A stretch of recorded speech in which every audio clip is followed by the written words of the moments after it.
you just to be back here in Auburn for this book signing and everything? It means so much. This was where I feel like I discovered who I was and where I discovered my purpose and where I discovered that I was made for this moment. So it means a lot just being back here with my family, my friends, this community, and the Auburn family. We just talk about the book and what inspired it and what you hope people get out of it. You know, when I came off The Bachelor, I feel like the questions everyone was asking me was, how are you able to stand firm under pressure? How are you able to stay true to yourself? And I really wanted to turn that into a message. And the message that had really kind of stood out to me and left an impact kind of for that same idea of like, how are you able to stand firm under pressure, was the story of Esther out of the Bible.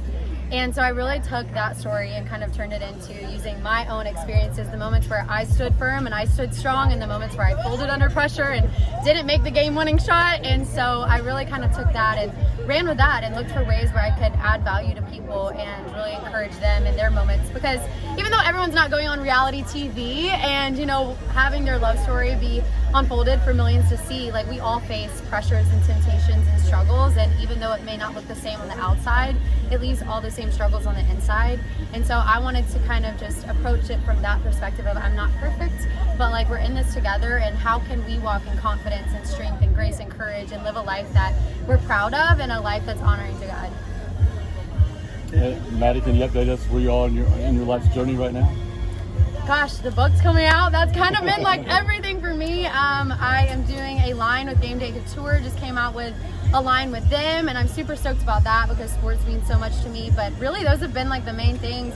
Book has like totally taken over my life right now, and just getting ready for the book to come out. So that's really been my main focus. I do some speaking. I speak at different college campuses, different churches, conferences. So I've been doing a lot of that as well. Is that kind of your message? Is that, you know, big or small, whatever, like trying to relate to people and keep things in perspective? Totally. You know, I think that for me, I just want everyone to know that they were made on purpose and for purpose. And I just want everyone to know that they have so much to give and they have greatness inside of them, and that this world needs them. And I think we see so many people just changing who they are to be loved and accepted by other people, or just conforming to the pressures and the temptations around them, or just letting their feelings just lead them wherever it may go. And then they find themselves in a place where there's resentment, there's shame, you know, there's anger, or they're at a place where they're like, I don't even know who I am anymore. I don't even know how I got here. And I want to help people get to a place where before the moments of pressure and temptation and, you know, conformity may arrive, like, they already know exactly who they are. They already know exactly what they believe, and they're ready to stand firm because they've taken the time to really put the tools in the toolbox and invest in themselves well, and know exactly who they are before the moments of pressure arrive.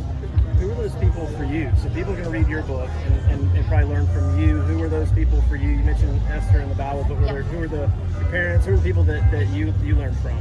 I mean, I think that my parents, honestly, are the two that I always talk about, because I think that it's so cool to see how they both have played such a huge role in who I am today in very different ways. I think that my dad, as being my coach and still being a coach here at Auburn University, has really taught me the importance of like preparation and living a life of excellence, just being a hard worker, always giving the best. Like, we don't do anything halfway, like we go 110%, not 100, 100's not enough, 110%. And so he really always showed me the importance of just like the power of preparation, and how that's what leads to a life of not only success, but a life that you can actually be proud of. And then my mom, I feel like, really showed me the beauty of just like giving back and serving others and living with that compassionate, like servant-hearted spirit.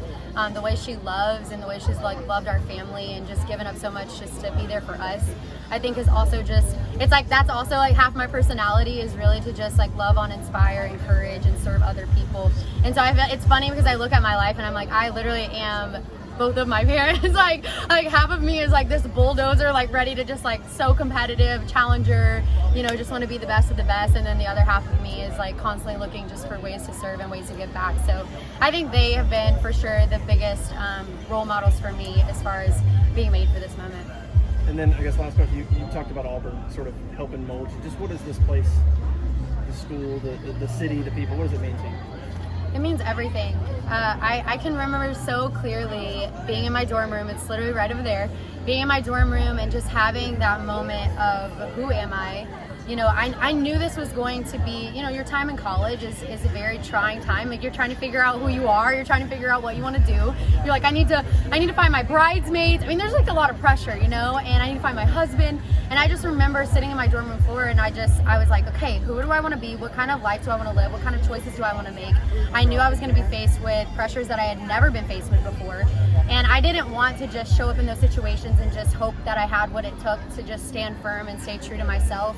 I knew I had to make decisions outside of the heat of the moment. And in that moment, that's when I was like, I want to go all in with Jesus. Like, I want to live a life where, you know, I'm being led by my convictions and by my beliefs and not just my feelings and not just the pressures around me.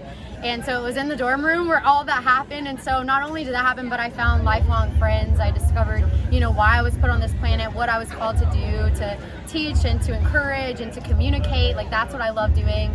And then just the family here, like even sports has been such a big part of my life.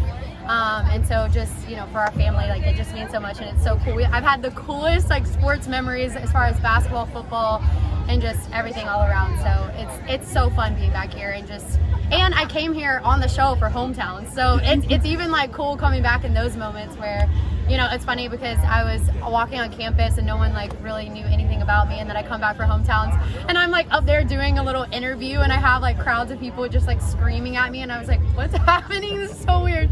So it just, so many memories come back to mind. Yeah, you have a favorite sports memory here? Do I have a favorite sports memory?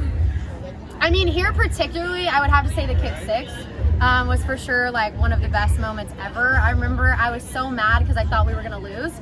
And so I started walking out of the stadium, and then I hear everyone start going crazy. So I sprint back in, and I see us like returning, and I'm like, oh my gosh, this is insane. And then everyone stormed the field. I like still have like a branch I saved and got cut up, and I was like tackling people. I don't even know what was happening. It was a crazy time, but it was so much fun. That was probably one of my favorite memories. And then coming and like rolling the trees after.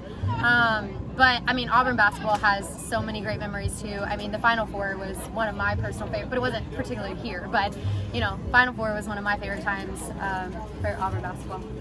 So you got back into the stadium as it was still getting returned, though. Yes, I barely made it back. I thought I was gonna miss it, but I did. I made it back at the by the very end. Yeah.